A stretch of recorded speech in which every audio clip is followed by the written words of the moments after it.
Hurricanes, hailstorms, tornadoes, and wildfires.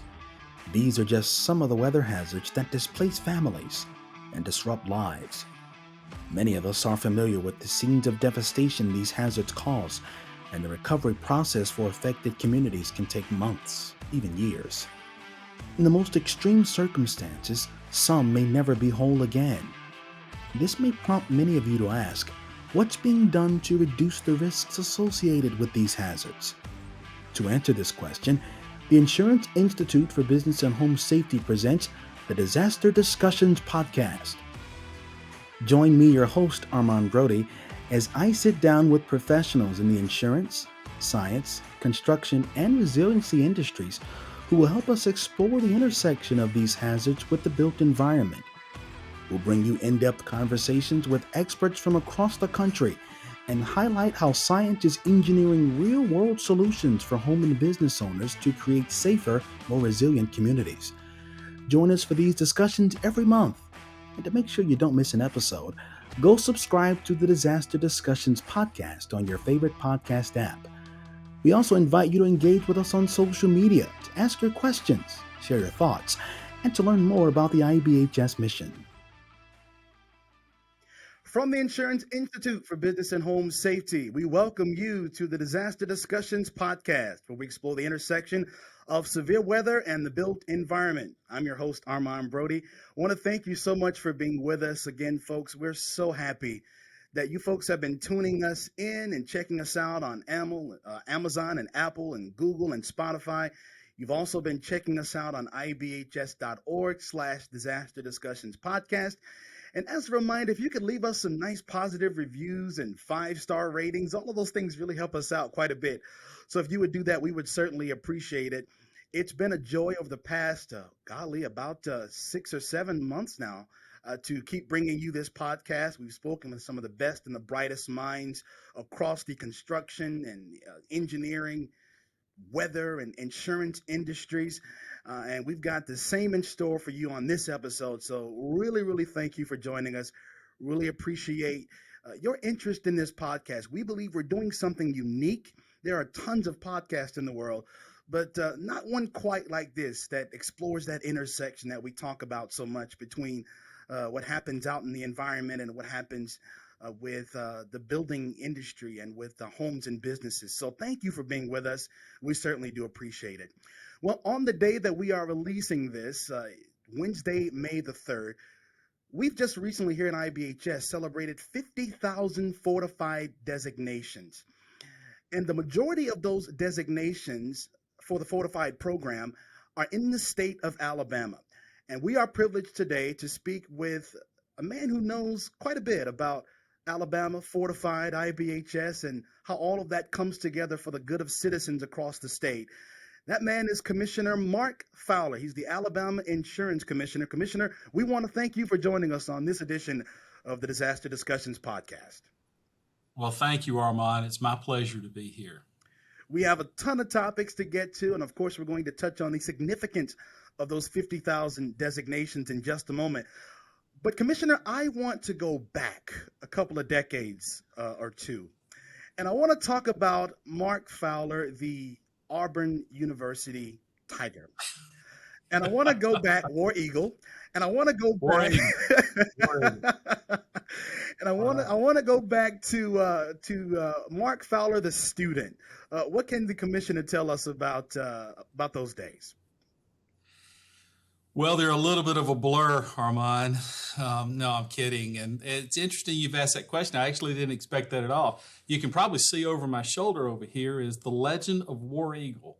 And so if you could, I know you can't zoom in with this, but if you wanted to zoom in or take a picture of that one day, I'll be glad to send it to you. Are you an Auburn grad yourself? You said War Eagle to me. I am not, but I know enough.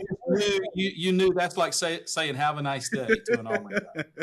I know enough, yes. Oh, well, I love to be in at Auburn. I was in Auburn back in the middle 80s, actually the early 80s. More than anything, it was a great time to be at Auburn. Bo Jackson was on the football team. Charles Barkley was on the basketball team part of that time too. And I remember the first game watching Bo, thinking his freshman year's first game, going, "Who in the world is that out there? He's outrunning everybody." And so it was a good time to be there. It was a good time to be an Auburn Tiger.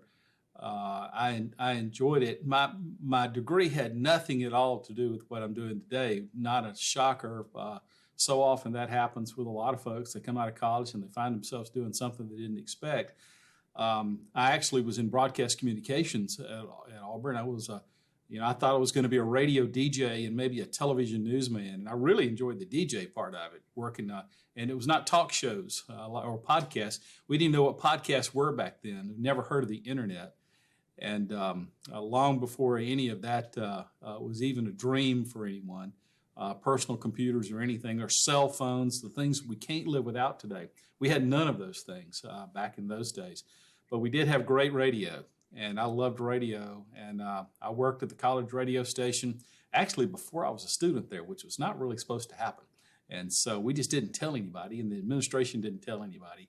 And I had a weekly radio show and a daily newscast, and came out of college thinking that was what I was going to do. And I took a spin into governmental affairs because I did have an interest in state and federal policy and in politics, and did what a lot of people do. As soon as I graduated from college, I packed the car and moved to Washington, D.C., where I spent some time on a United States Senator's staff, and actually working issues near and dear to our state. I know folks around the country may be watching this, but most folks know about Huntsville and the space program, and Wernher von Braun and the rockets and the rocket scientists there, and the history we have in this state of space and really support for defense. At the time, we had the nation's largest National Guard and military bases all over the state of Alabama, and those were the issues I worked with the senator. And it gave me a great introduction to governmental affairs and how government affects lives and what government can do to make lives better. Government doesn't typically make lives better, but there are places where we can, and that's one of the things we're going to talk about today, or one of the places where government can make lives better and can help. And because we talk about the FORTIFIED program, but so that was kind of an introduction to how all this came about. I eventually came back to Alabama and married, started a family, and got into state government, and then into association management, and then found my way to the Department of Insurance, working for an icon of insurance commissioners and regulators, Commissioner Jim Ridling, who was the commissioner in the state of Alabama for almost 14 years. And when he retired, he was the longest serving appointed commissioner in the country. And I had the great privilege of standing beside him for 9.5 years and working side by side with him as his deputy commissioner and chief of staff. And I never envisioned, not one time, actually sitting in the role of commissioner. I had hoped he was going to be here as long as I was going to be here, and I intended to be here for quite a while. And but Commissioner Ridling had served his time and served the state magnificently for many years, and he was ready to retire. And so when that time came, I actually still didn't see myself in this position, but I was honored that Governor Ivey called me and asked me to step into this role as acting commissioner first, and I stayed in that role for about 7 months, and then the governor called me and asked me to come in to see her. And when I came in to see her, I didn't know what to expect, actually. And she said, "I want you to be my insurance commissioner," and personally handed me the letter of appointment. And it was a great honor, and it's been a great honor every day. We have a great staff here at the Department of Insurance, and doing all the things we do as an insurance regulator. A lot of folks don't know what insurance departments do. Interestingly, I had no clue what the insurance department did when I came here, other than regulate insurance. So it's been a great education for me while I've been here.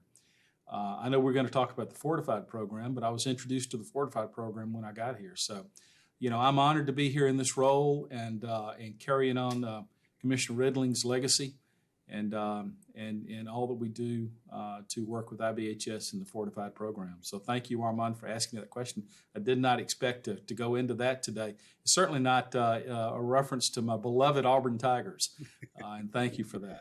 Absolutely. We're going to talk a little I wish you could see that. I wish you could see on the wall behind me. That's the first thing I moved in here when I moved into this office, and I found a place to put the legend of War Eagle. So. And understandably so.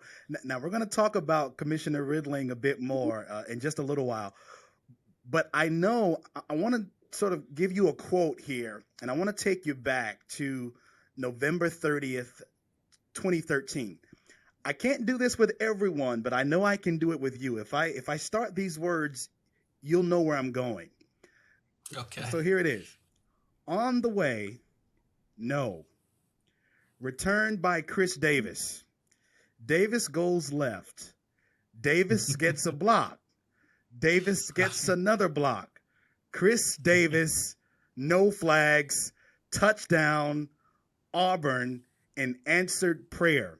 Where were you on the night of November 30th, 2013 when that happened?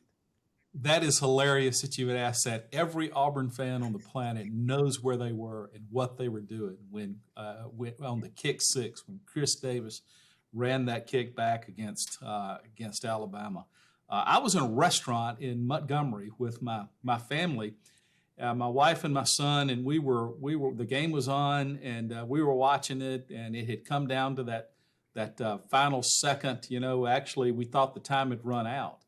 And Coach Saban petitioned the referees to put 1 second back on the clock, and he was right. Actually, there was 1 second left. The Alabama player had run out of bounds with a second left to go, so he had a chance to kick a field goal. And so a lot of people thought it was over, but he was a long way. And as he went down the field, and they kept missing him, and he kept outrunning everybody because as they said on television, they said Alabama had nothing but fat guys on the field. That's what he said. They couldn't outrun Chris Davis, and it really was an odd situation because they didn't have. I forget what actually happened before that. Everything's a blur before that actually, whether they called timeout and to ice the kicker or what happened, but there was a chance to put somebody back there. It was almost an afterthought of the Auburn coaches to put Chris Davis back there just in case it came up short and he could run it back, and he did. And so I recognized exactly what you said. That was Vern Lundquist, actually, I believe.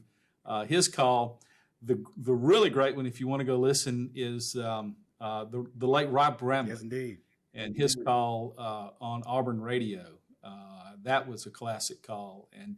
And actually, it didn't look like Rod thought he was actually going to run all the way until he got past the 50-yard line.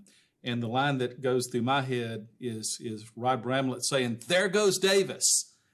And after that, Stan White, the color guy, former Auburn quarterback, saying, "Oh my God!" They really, and it became a reality in the booth that he was going to run all the way, and Auburn was going to win that game. And anybody from our state knows what that means when you win the Iron Bowl. Oh yeah. And we haven't won many of them lately, and we enjoyed that. We've won a great deal of them over the years, and we've beaten the current Alabama coach a number of times, but probably more than most. So we've had our share of wins, but not near enough to anybody's standards. But it's a big deal in our state to win the Iron Bowl. In that particular year, we were both very highly ranked. I think we were both in the top five, if I remember correctly. They might have been 1 or 2, and we were 2 or 3 or 4. And everything was on the line, and it came down to basically a tied game with a second to go in the Iron Bowl, with both teams ranked where they were. And the drama and the intensity was beyond belief. And for it to end the way it did is something you won't ever forget. And I thought about this. I hope we can talk about this the rest of the show, actually. This was too much fun. I'm glad you asked this. I thought about this, is that when I was young, we went to every Auburn home game, and we went to every Iron Bowl. And back when I was a kid, the Iron Bowls were played in Legion Field in Birmingham. And anybody that wears orange and blue knows that's not a home game for Auburn. I don't care what they do and what they call it. If they called it an Auburn home game when it was our turn, but it wasn't at all. It was majority fans. Pat Dye was the coach at Auburn, became the coach at Auburn, when I was there. That's about the time I came to Auburn, when he took over the team. And he had been an Alabama assistant at one time in his history, but he became the Auburn coach and realized, there are people coming into the game, and the guys taking up tickets at the turnstiles all had on Alabama hats and Alabama sweatshirts, and the people selling the Cokes had Alabama stuff on. That wasn't an Auburn home game at all. And so he worked to get it home and home.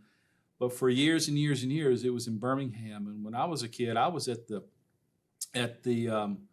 1972 Iron Bowl, which was won by we call that the Punt Bama punt game. And I saw it live. Auburn blocked 2 punts and ran them back for touchdowns in the final minutes of the game and beat Alabama 17-16. And it was a team that it was after Pat Sullivan, who won the Heisman Trophy, was gone. And it was just a team that they call the Amazins because they just did crazy things. And that was the craziest ending to any game you can imagine, even more than the cow running through the band game. We blocked 2 punts at the end. Same guy blocked both punts. Same guy ran both blocked punts in for a touchdown and beat Alabama 17-16. We thought that was the greatest ending to an Iron Bowl in the history of Iron Bowls in the history of the world. And I remember I was probably 10 or 11 maybe in the stands watching that game, and imagine how crazy that was. And it's a moment I'll never forget. Even if I was an Alabama fan and sitting there, I wouldn't forget that because it was an amazing ending. And I thought about after the kick six, watching that, I was watching it from a restaurant in Montgomery.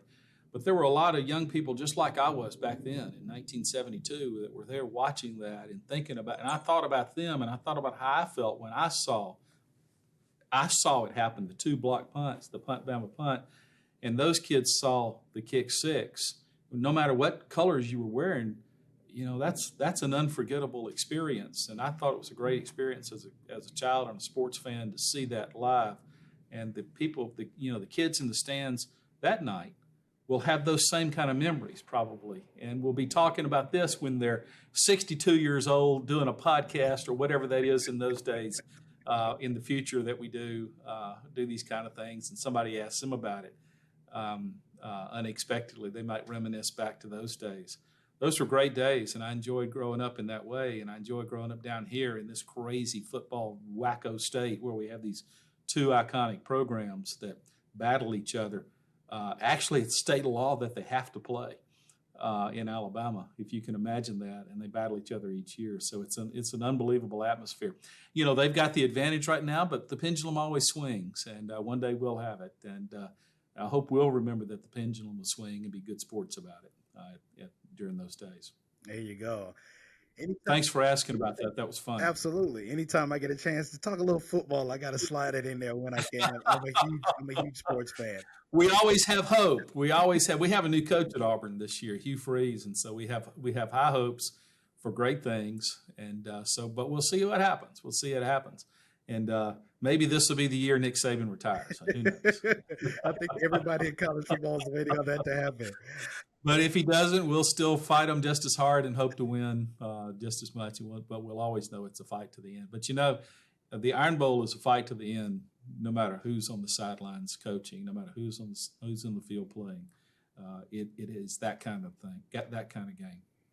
Indeed, it is. Commissioner, I want to transition here, and I want you, if you could, to give our audience a sense of what the Alabama insurance market was prior to Fortified. Obviously, Alabama is a state prone to hurricanes. Give our audience a sense of what was happening prior to Fortified becoming such a stronghold in the state. Sure. Imagine this. We had Katrina and Ivan in that world. Ivan actually was more devastating to the state of Alabama than Katrina was, and and they were devastating. Katrina was devastating enough. And so insurance markets were going crazy, especially on the coast. We had legislators wanting to regulate rates and enforce regulation in certain ways, and force companies to do this, that, or the other thing, and force the department to regulate rates in a certain way that would really take the market out of controlling the market, which is most important. We have a job to do as regulators, and that's to regulate the insurance market and protect insurance consumers in our state. And we try to do that in a way that doesn't really get in the way of the market any more than we have to, and let the market make decisions where the market needs to make decisions. but at the same time sort of leveling the playing field for consumers and making sure that consumers are protected by doing the same thing every other insurance departments do, make sure that rates are adequate, that they're not excessive and not unfairly discriminatory. And we keep that in mind. So everything we do here at the department, we look through that lens of consumer protection and making sure that the consumers are protected in Alabama in terms of how they buy insurance. We want to make sure that when they buy insurance, the companies are solvent and can pay their claims. And so when you have a market that's going crazy after hurricanes like we had in Alabama, and all along the coast, Mississippi was experiencing terrible devastation, and so was Louisiana, Florida. These kind of things tend to happen after devastating hurricanes. And so you just have to kind of step back and take a breath and say what's really good and how do we really take care of this. Commissioner Ridling at that time was not yet commissioner. And Governor Riley asked him to sort of be, he knew they were friends, and he knew Commissioner Ridling's history as an insurance executive. He ran Fireman's Fund for the United States, and so he was one of the top insurance executives in the nation at one time. And he came to Alabama to take over Southern Guarantee and to run that, and then he retired, sold the company and retired and stayed in Alabama. And he and Governor Riley were friends. And so Governor Riley reached out to then Jim Ridling, not yet Commissioner Ridling, and asked him to help sort of be a mitigator and an arbitrator and a negotiator, and try to see if he can't provide some calmness to the situation and work with that. That was a really, really, really tough job because people were hurting bad, and politicians were trying to respond to that, some in good faith and some not, and most of them trying to do the right thing. But you really just can't do that. And Commissioner Ridling then at that time said something that started this whole thing for us here in Alabama. And something we say to each other all the time, and we remember, and this is the phrase that started it all for the state of Alabama going down this path of fortification mitigation. Commissioner Ridling said, you're not going to do anything, you're not going to change insurance rates and insurance in Alabama until you change the economics of what happens when the storm hits. In other words, have less damage, less claims. How do you do that? And it was something kind of new and really great foresight. And you fortify, you make things stronger. You have less claims, and when you do that, you have less damage. So when you have less damage, you have residents who don't have to be displaced. They can go to work. They're a present employee because they were a prepared employee. And you can, cities, municipalities have less damage to clean up, so less cost, less insurance claims. And the market, the companies will react, the market will react. And so, and we talked to the reinsurers and we talked to the insurance companies, and we said, what can we do? So we started embarking on this path of fortification and home mitigation here in Alabama. We knew it was pretty innovative, and we matched up with IBHS somehow. Now that was prior to my time here, so I don't really know the details of how we connected up with IBHS, but we knew that was a partnership that was going to last, and we needed to make that a sound, lasting, strong partnership because we needed that. We not only needed that, we needed academic research as well. So part of Commissioner Ridling's legacy was to create an insurance research center, which we placed at the University of Alabama, which here's an Auburn guy saying that's the right place for it, at the state university there. I hear people tell you, joke of, I heard somebody here in the department the other day call it the university. And I've looked at him and said, which university are we talking about? And he knew what I was doing to him. He knew I was messing with him, going, the university to me is in East Alabama. That's Auburn. And so I made him say, the University of Alabama in Tuscaloosa. It was just, this is the way we are to each other all the time here. So, but that's the right place for it at the University of Alabama. And we placed that in Tuscaloosa, and Commissioner Ridley was instrumental in hiring the director of that. We found a first-class, top-rate PhD to run that program that is absolutely the perfect person, and and is with the highest credentials you can imagine. So we've got the right guy running it at the academic research. That's Dr. Lars Powell. And the benefit we've had from Dr. Powell and that research center has been just phenomenal over the years. And we've had a partnership with them. The benefit we've had through our partnership with IBHS has been unbelievable for our state. So we embarked down this road. So we had to figure out how to do this and what to do and how was the department going to handle that.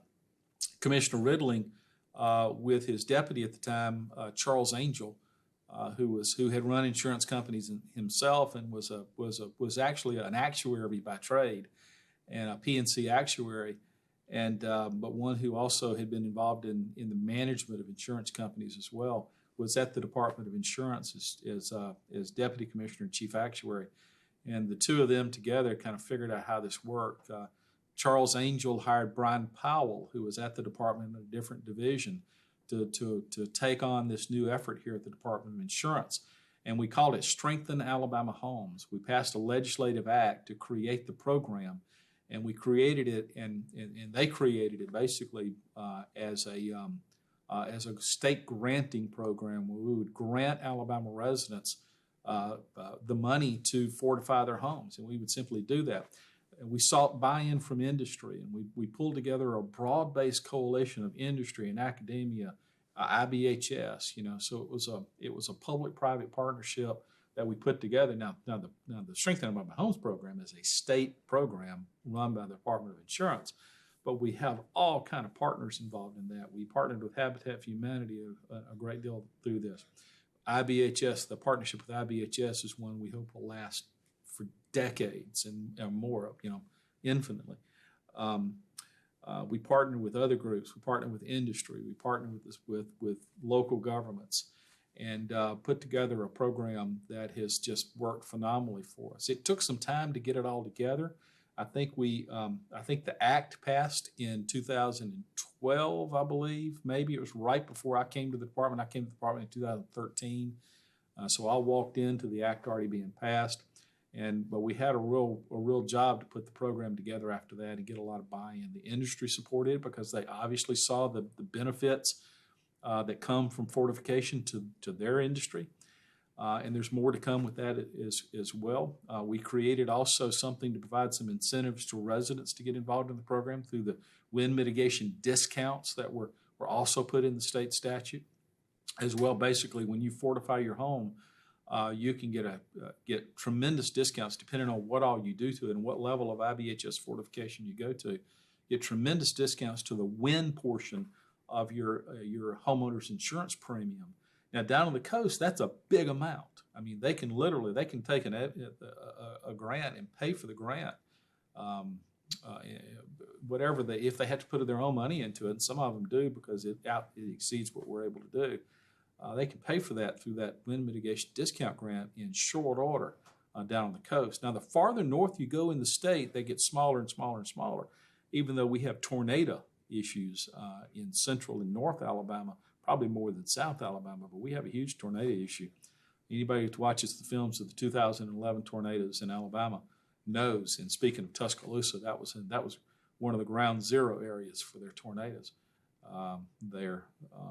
And so we've had our share of natural disasters, but we had to realize that the storms are going to come. There's nothing we can do to stop the storms. The hurricanes are going to come, the tornadoes are going to come, the straight line winds are going to come, and wind's going to be a problem. We're in home construction for a long time.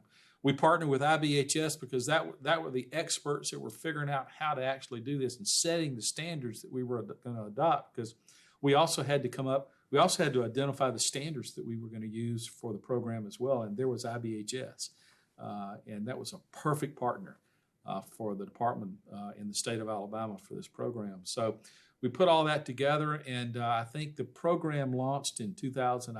I may have some of these dates wrong. 2016. I think we made our first grant in 2018, and we worked with local. Speaking of partners, the coastal legislative delegation bought into this as well, and they were huge helps to us as we went through this. And we've made some modifications to the act from time to time on this, and our coastal delegation has stepped up and really helped us in a great way and they've been partners with us from the beginning on all of this, because even though they were grasping for straws and trying to figure out how to deal with the aftermath of the hurricanes, they saw the benefits of this as well and what it could do, and helped us put this program together in the way it was. So basically, the program is really rather simple in a lot of ways. It's a $10,000 grant to an Alabama resident with a single-family home, an insurable facility on a foundation, because we had to put some guardrails around it because it can get out of control. We started making grants. I think the initial amount, and it comes from insurance fees from the Department of Insurance, the industry paid fees to the department. We carve out some of that money for that program. And when we started, we were carving out about $2.5 million, and then it grew to $5 million. Now it's $20 million that we can put into it in a year. In fact, the legislature passed an act last year at our request, giving the Commissioner of Insurance the authority to move up to 50% of our appropriated budget into the Strengthen Alabama Homes program. So we're going to put about $15 million in it this year. Next year, we believe we'll put about $20 million into the program. Since we made our first grant, we have put a little over $40 million in this program. We've made a little over $40 million in grants.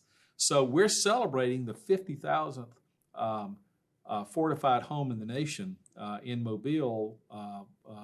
The greater bulk of those, I think almost 40,000 or so, are in the state of Alabama. And over 5,000 of those are from Strengthen Alabama Homes grants. And so we're really proud of that. We're going to cross the 50,000th level nationally, and Strengthen Alabama Homes is celebrating over 5,000 down here in the state of Alabama. And it's made tremendous impacts. We've already seen great benefits to it. You mentioned Hurricane Sally. We can talk about that whenever you're ready.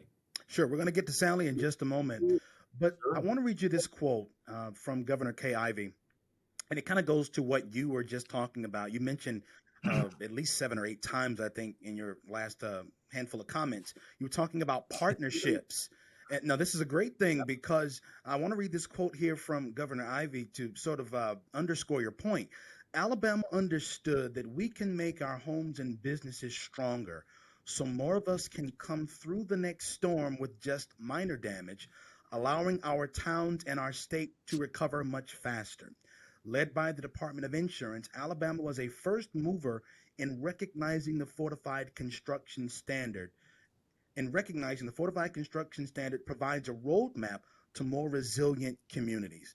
And so I sort of see all of what we're talking about here, from the governor's comments to all of the great contributions of Commissioner Ridling, to the folks here at IBHS, to Strengthen Alabama Homes, to Smart Home America, which we'll get to in a little while as well. Yeah. Just talk to me about how the partnerships, how all of these different elements coming together have worked together for the good of Alabama and for resilient homes and communities. Sure. Well, thank you, Armand, for that question. That's a great question. And let me tell you something. The partnerships are critical. There's no way any of us could do this alone or in a vacuum.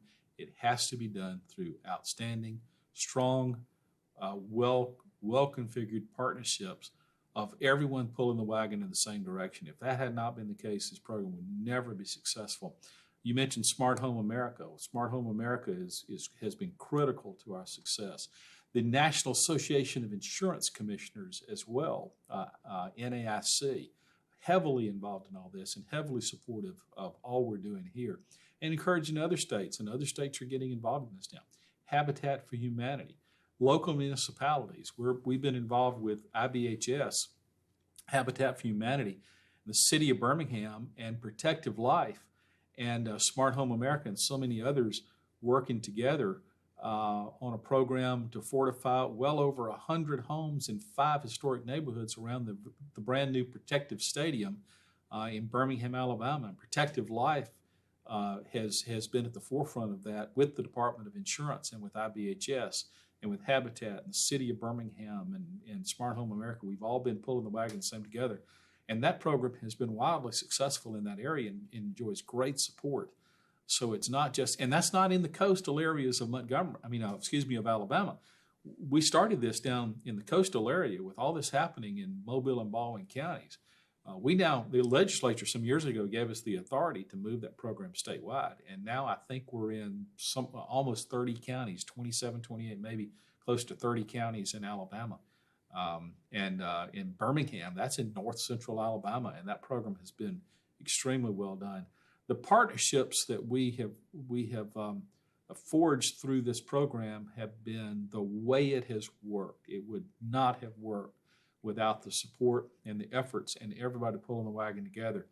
With our partnership with IBHS has been vital and critical.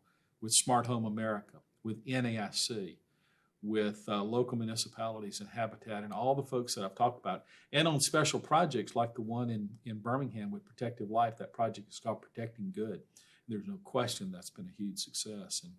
And so Governor Ivey has been an outspoken and significant supporter of this program from her first day in office, and she has been a help to us all along the way. She even carved out some money in the general fund one time, one year, to help us with this program. So we appreciate the support of Governor Ivey. And in fact, if Governor Ivey wasn't as strong and supportive as she has been on this program, it wouldn't be successful, and we wouldn't be doing the things we are able to do.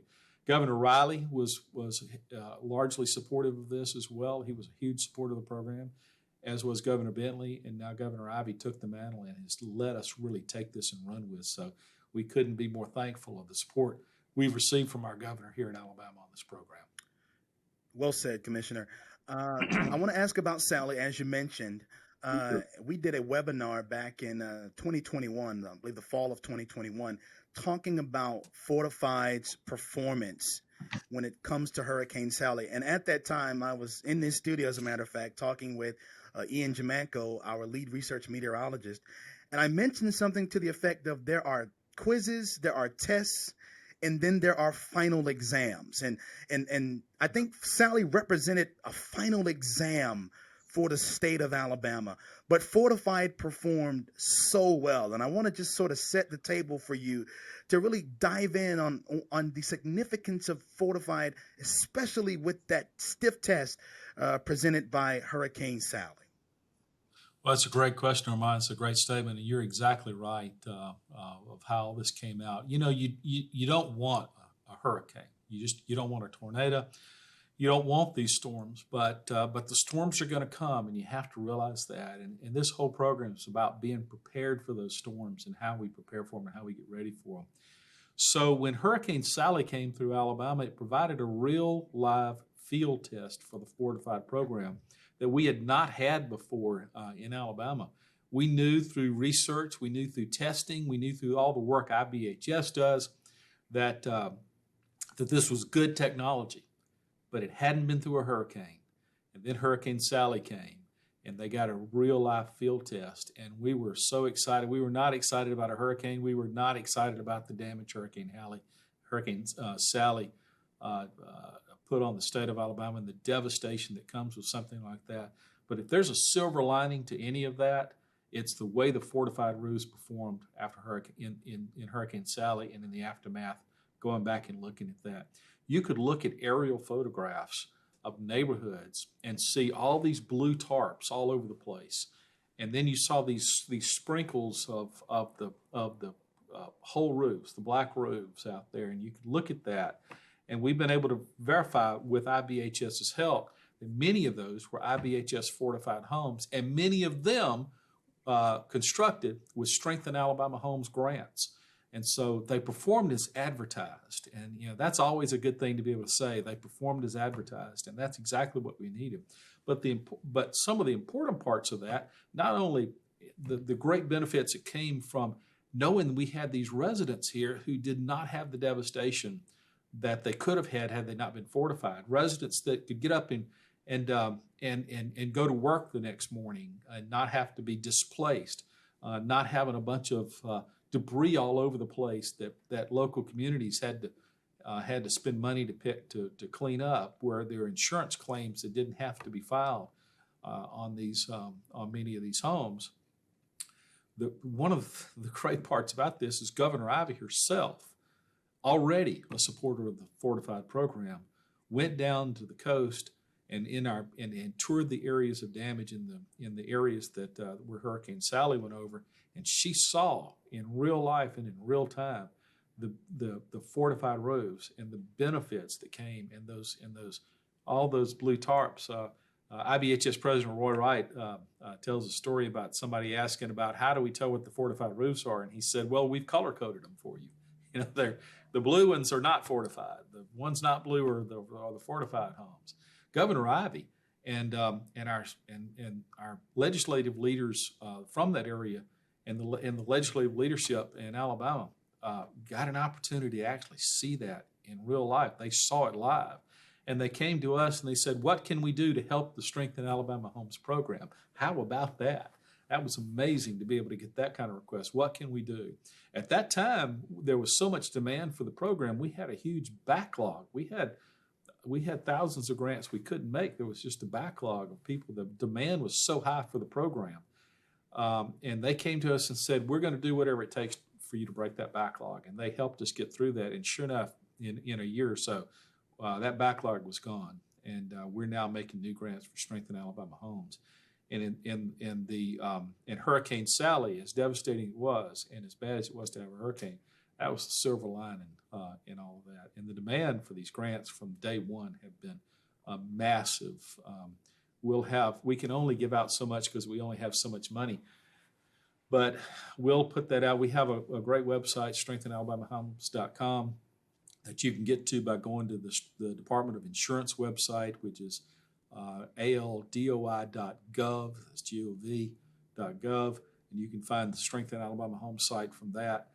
And people will go to that to find out how to get their grants and get in line for that. And we sort of open that up quarterly at midnight on a certain day. We'll announce what day that's going to be. And I can tell you that Taylor Swift and Ticketmaster have nothing on Brian Powell and the Strengthen Alabama Homes program, because we will run out of grants in 8 seconds. They will go on at midnight, and at midnight in 8 seconds, I think is the record. One time it was 15 seconds. One time it might have made a minute. They're gone. And they're all spoken for, however number we put out there, they're gone. So it's like sitting overnight, and people are waiting up overnight like they're waiting for Stones tickets. It's just unbelievable. And if we had 10 times the number of grants, we would give them away immediately. That's that much demand for the program, and it's been that successful. And I wish we had the money for that. If we did, we would do it. Only on this podcast will you hear Bo Jackson, Charles Barkley, the Stones, and Taylor Swift all, right. all at the same time. Well, I have a secret musical background too, so that's deep in the past. So we won't go into that at all. But yeah, that's why you hear that. Awesome. I just want to put a little bit more meat on this bone here, and you can chime in, Commissioner, Absolutely. If you'd like. But even when we did our Fortified Award show back in 2021. At the time, the data was showing us that around 95% of Alabama homes with a fortified designation suffered either no damage or minor damage. Right. That in and of itself, I think, speaks to just how fortified works. And we're right. talking about close to 20,000 homes around that time that were dealing with Hurricane Sally, fortified homes. But the numbers show us fortified works, and I just want to set you up if you'd like to jump in even on that stat and what that statistic tells us about the significance of fortified in the state.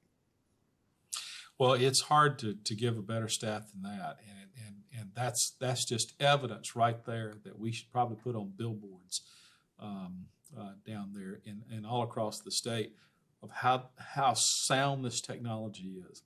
And how successful this program has been, because it's information like that that's important, because and this shows the great success for this and shows the benefits of the fortification program, and that's real life. You know, when you talk about that, Armand, you're talking about residents who have that wind mitigation discount that are saving money on their homeowners insurance. We're talking about folks that are not suffering great personal loss that happens when these storms come through. So, we can talk about the numbers, and they're incredibly important, and it's really good to know these kind of things. But you really have to look at it too in personal terms. You think about the personal benefits that come with this sort of thing. That when it's very scary. We've had tornado warnings like mad over the last few months here in central Alabama, right here, and we've had tornado deaths in the Montgomery area just already this year, and some terrible tornadoes. We know about the Mississippi tornadoes in the last couple of weeks, devastating, and you think about the lives that are affected by that. Now, we're not going to be able to fortify a house that's going to take a direct hit from an F3 tornado. We can't do that. But IBHS's research is showing great promises when it comes to tornado devastation as well, and how, depending on where that goes, fortification can save your life in a number of cases, even in a tornado outbreak. And so it's not just hurricanes, it's straight line winds, it's tornadoes as well. So you take the numbers like you gave and the stats you just gave, Armand, which are unbelievable, and they're the kind of things we need to write headlines around when we talk about this program. But you also think about, convert that into personal terms, and you see what that means to somebody's life, to a family who may already be struggling in a local community somewhere in a rural area, and the last thing they need is deal with a damaged roof because of a hurricane or damage to their home, and so that statistic represents families in our state who did not have to go through that, and that's what makes this good. You see one of those. You see a lady that, like in the Protective Good program, we meet someone who had their roof fortified, and she looks at you in the eye and she says, "It doesn't rain in my house anymore." That's an old house. She'd been in a long time. Imagine what she'd been through all those years. Now she says, "It doesn't rain in my house anymore." That's affecting lives and livelihoods and personal benefits that you can't put a value on. It's priceless. And those are the kind of things, when we hear things like that, and we hear what the statistic you just gave about the success of the program, then we know we're doing something right. We know we're doing something that benefits. As Commissioner Ridling used to say all the time, he said, we can regulate insurance, we can approve rates and forms and do all this that we do and the law requires us to do. And we do all those things here at the Department of Insurance. We're insurance regulators. And we do all the things that insurance regulators, I know that sounds incredibly exciting to you, the insurance regulators. We're insurance regulators. That's the core part of our work. But what we're talking about here are things that really affects lives in a personal way. And when we hear testimony like we heard in Birmingham from that lady who had her home fortified when she said, "It doesn't rain in my house anymore," and we know that it was as successful it was after Hurricane Sally, and people have benefited in the way that they would not have had it not been for this, then we know we've really done something right for the people of our state. Let's talk smart home. We mentioned smart home just a little bit, but you were talking about Bo Jackson earlier, and obviously Bo Jackson, one of the great backs of all time. Right. And the job of a running back is to run the ball into the end zone. Well, Smart Home has done that with Julie Shayu-Woodard, with whom I spoke just a few days ago, so zestful and believes in the Fortified program and believes in the work we're doing here at IBHS. But talk to me about Julie and about Smart Home and how they've taken the metaphorical ball, if you will, and run into the end zone for the Fortified program and for the good of citizens across the state of Alabama. Well, we talked a great deal a little while ago about partnerships that are critical to the success of a program. We'd never be near as successful as we have been today if it weren't for Julie Shayu-Woodard and the Smart Home America program. It has been critical to our success. We are so thankful that they're involved in this program.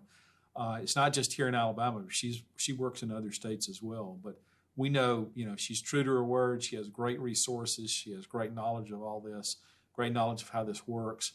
And she's been one of the go-to people that we've been able to call on, that we know we can rely on to help us be successful and to help us in so many other ways. I mean, Julie has been working with us even not just in the Fortified program, but in things you might not think about that are sort of related to this. I know Julie works with home builder associations, with home builder groups, helping to get statewide building codes passed in states and working with them. And she's been helpful to us here in Alabama as we have endeavored to pass statewide home building legislation, or home builder codes in the state of Alabama. We've not got that totally across the finish line, but we wouldn't be near as far as we have been if it hadn't been for Julie and the work that she's done. In fact, we had actually given up on that for a while in Alabama, thinking we'd never get it, and it was Julie's work that revived it for us, and we may actually get it done. Wonderful, wonderful, wonderful. I got just a couple more questions for you, Commissioner Fowler. Thank you so much for your time. Sure, my pleasure. But you were at the lab here in Richburg, South Carolina, not too long ago. Was that your first time here? That was my first time. We had taken a group of legislators to IBHS right before I came over to the department. I've been here for 10 years. And the department had taken a group right before I got here up, and we thought, well, we cannot let this go anymore. We need to do this again. So we took a group of legislators. You mentioned Julie. Julie was there with us. Alex Carey from IBHS was with us. NAIC was a huge partner in all this and helped us make this work. So we've gotten great help from NAIC as well, and so it has. They've been a critical partner in all of this too, and it turned out to be a great program.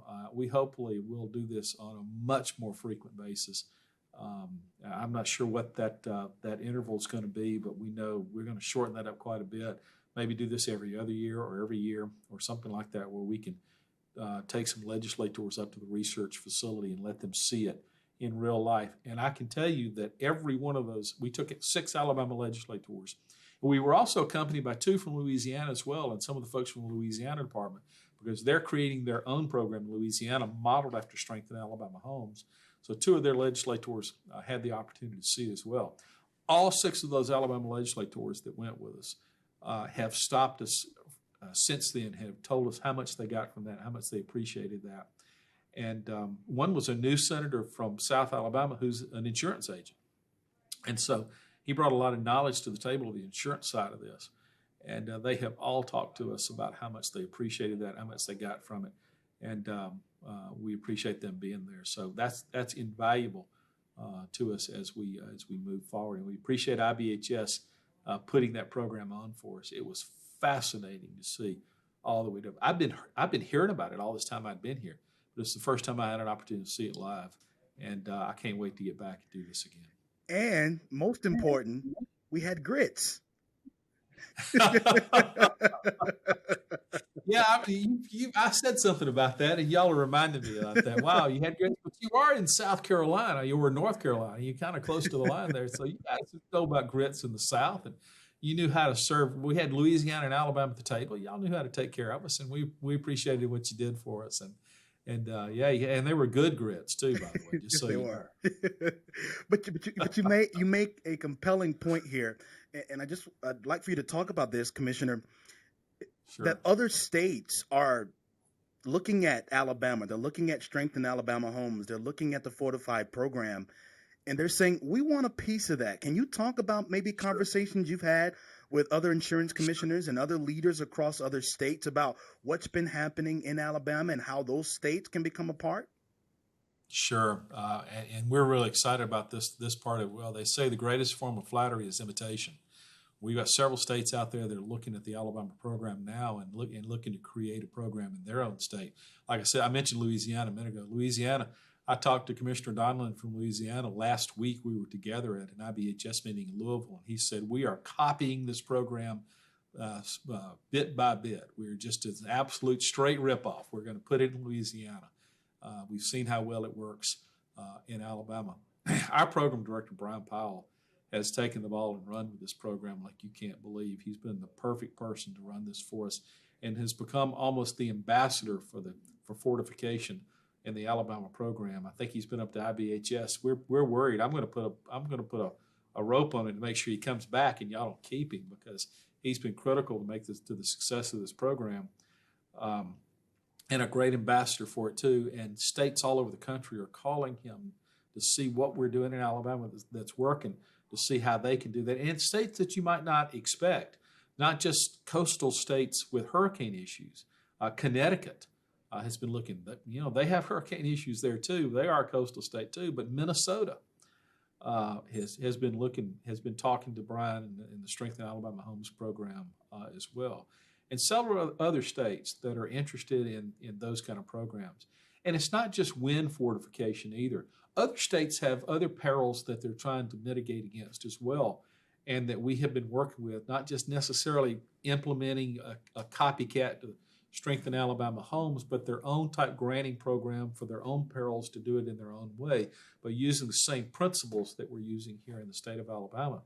We've actually teamed up on some federal legislation with the state of California and North Carolina and Florida and other states that are supportive of all this kind of program, Louisiana, to work on federal legislation to make sure that when one of our residents receives one of these grants, it's not a taxable event. In Alabama, we're pretty sure it's not, because we don't actually make the grant to the individual. We credit the grant to them, but we actually pay the contractor after the work's been certified by an IBHS certified inspector. But other states do it differently. And so we've teamed Deep Red Alabama and Deep Blue California have been working together on one. They're interested in wildfires and earthquakes, and other states are interested in just wildfires. And in Alabama, it's all about windstorms. And so it depends on, so you can take the same principles of mitigation and the FORTIFIED program and apply that to other perils as well. And so, you have earthquakes, you have windstorms, and you have wildfires. And the bill that's been introduced in Congress has been lovingly dubbed the Earth, Wind, and Fire Bill.